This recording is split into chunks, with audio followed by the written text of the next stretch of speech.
Hello everyone, প্রত্যেককে স্বাগত জানাই আজকের ক্লাসে। আজকের ক্লাসে আমরা বেশ কয়েকটা এরর কারেকশনের গুরুত্বপূর্ণ নিয়ম শিখে নেব। চলো তবে দেরি না করে শুরু করা যাক আজকের ক্লাস।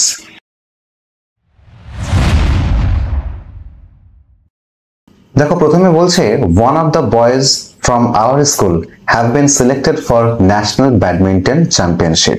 তো আমরা জানি যে সমস্ত বাক্যগুলো one of the এইটা দিয়ে শুরু হয় তার জন্য একটা স্পেশাল নিয়ম রয়েছে। যদি one of the থাকে তাহলে one of the পরে যে সাবজেক্ট হয় সেটা সবসময় হয় প্লুরাল, আর এদের পরে যে ভার্ব হয় সেটা সবসময় হয় সিঙ্গুলার।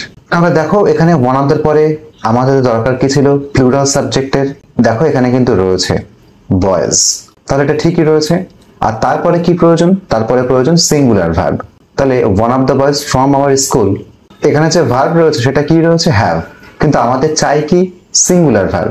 তাহলে এখানে হ্যাভ হবে না, এটাকে হতে হবে হ্যাজ। অর্থাৎ সঠিক বাক্যটা তাহলে কি দাঁড়াচ্ছে? one of the boys from our school has been selected, have been নয়, has been, সিঙ্গুলার ভার্ব চাই, has been selected for the national badminton championship। তাহলে আমরা দেখলাম এর ভুলটা কিন্তু রয়েছে এই অপশনে, অর্থাৎ হ্যাভ নয়, এটা হবে হ্যাজ। দেখো পরের বাক্য বলছে I can swim very fast when I was only 5।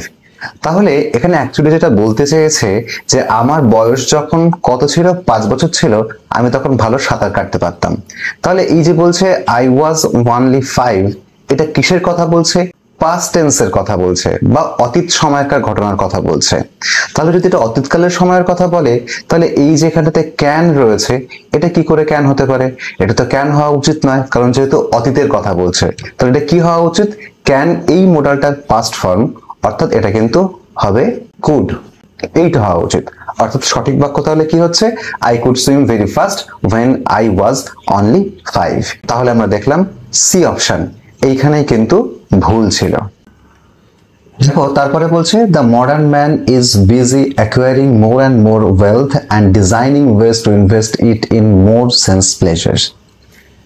অর্থাৎ কি বলছে? যে বর্তমান মানুষ এখন বেশি বেশি করে অর্থ উপার্জনে ব্যস্ত এবং তারা এই অর্থকে কিভাবে ইন্দ্রিয়গ্রাহ্য সুখ পাওয়া যায় তার জন্য বিভিন্ন পদ্ধতি তারা তৈরি করছে।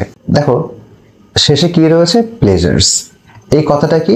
এই কথাটা হচ্ছে নাউন, তাই না? তাহলে সেন্স প্লেজার কথাটা সঠিক নয়। এটা বুঝতে গেলে একটা জিনিস খেয়াল করো, দেখবে আমরা যখন বলি আমরা কি বলি? বিউটিফুল গার্ল, মানে কি? সুন্দর মেয়ে। তাহলে এখানে বিউটিফুলটা কি? অ্যাডজেক্টিভ। তারপরে কি বলি? গার্ল, এটা কি? নাউন। আমরা কি বিউটি গার্ল বলি? বলি না। তারপর ধরো আমরা আরো বলি পুয়ার বয়, অর্থাৎ গরিব ছেলে বা বেচারা ছেলে। তাহলে সেখানে পুয়ার সেটা কি? অ্যাডজেক্টিভ, আর বয় এই কথাটা কি? নাউন। ঠিক তেমনি পরিপূর্ণ অর্থ আনতে গেলে এটাকে সেন্স প্লেজার্স, অর্থাৎ এখানে কিন্তু দুখানা নাউন আমরা পাশাপাশি বসাতে পারবো না। সেন্সের যে অ্যাডজেক্টিভ ফর্ম সেটা কি? সেন্সারি, সেইটা বসাতে হবে। অর্থাৎ সেন্স প্লেজার নয়, সেন্সারি প্লেজার্স, অর্থাৎ সেন্সের অ্যাডজেক্টিভ ফর্ম এখানে আমাদের প্রয়োজন। তারপরে বলছে the prime minister along with the other ministers have left for America. তো আমরা জানি সাবজেক্ট ভার্ব এগ্রিমেন্টে একটা নিয়ম রয়েছে, নির্দিষ্ট কয়েকটা শব্দ রয়েছে। সেগুলো কি কি? With, along with, together with, as well as, and not, after, in addition to এবং বিসাইডস। তো নিয়মটা এইরকম সাবজেক্ট ভার্ব এগ্রিমেন্টে যে যদি দুখানা সাবজেক্ট,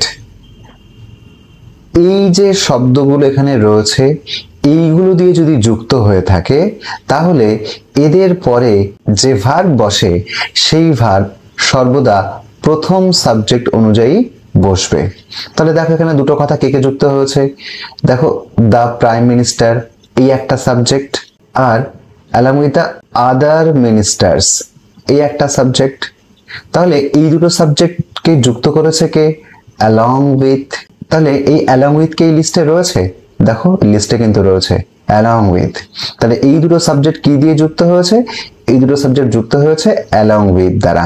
তাহলে এক্ষেত্রে নিয়ম কোনটা? এই নিয়মটা হচ্ছে এইখানে যে আমি ভার্ব বসাবো সেটা কিন্তু আমি প্রথম সাবজেক্ট অনুযায়ী কিন্তু এই ভার্বটা বসবে। তাহলে প্রথম সাবজেক্টকে দ্য প্রাইম মিনিস্টার, সেটা সিঙ্গুলার নাকি প্লুরাল? অবশ্যই সিঙ্গুলার। তাহলে প্রথম সাবজেক্ট যদি সিঙ্গুলার হয়ে থাকে, অর্থাৎ দ্য প্রাইম মিনিস্টার যদি সিঙ্গুলার হয়ে থাকে, তাহলে কি এখানে হ্যাভ বসতে পারে? এখানে তো হ্যাভ হওয়া উচিত নয়, দ্য প্রাইম মিনিস্টার হ্যাভ হয় না, দ্য প্রাইম মিনিস্টার হ্যাজ হয়। তাহলে এইখানে কিন্তু আমরা ভুল পেলাম, অর্থাৎ আমরা দেখছি সি অপশন এখানেই কিন্তু ভুল ছিল, হ্যাভ লেফট নয়, এটা হবে হ্যাজ লেফট। দেখো তারপরে বলছে Dipa walked down the road slowly without looking anybody. Dipa কারো দিকে না তাকিয়ে রাস্তা দিয়ে হাঁটলো। তাহলে আমরা জানি যে কারো দিকে তাকানো এটা কি, এটার ইংরেজি হচ্ছে লুক অ্যাট। তাহলে এখানে বলছে দেখো লুকিং এনিবডি, তাহলে লুক মানে তেমনি দেখা, কিন্তু এনিবডি, তাহলে এখানে এনিবডি মানে নিশ্চয়ই কোনো একজন ব্যক্তিকে বোঝাচ্ছে। তাহলে কোনো ব্যক্তির দিকে তাকানো ইংরেজি কি হবে, লুক অ্যাট। অর্থাৎ এখানে শুধু লুকিং এনিবডি নয়, এখানটাতে কিন্তু একটা অ্যাট কথা যুক্ত করতে হবে। অর্থাৎ সঠিক উত্তরটা তাহলে কি হচ্ছে, Dipa walk down the road slowly without looking at anybody.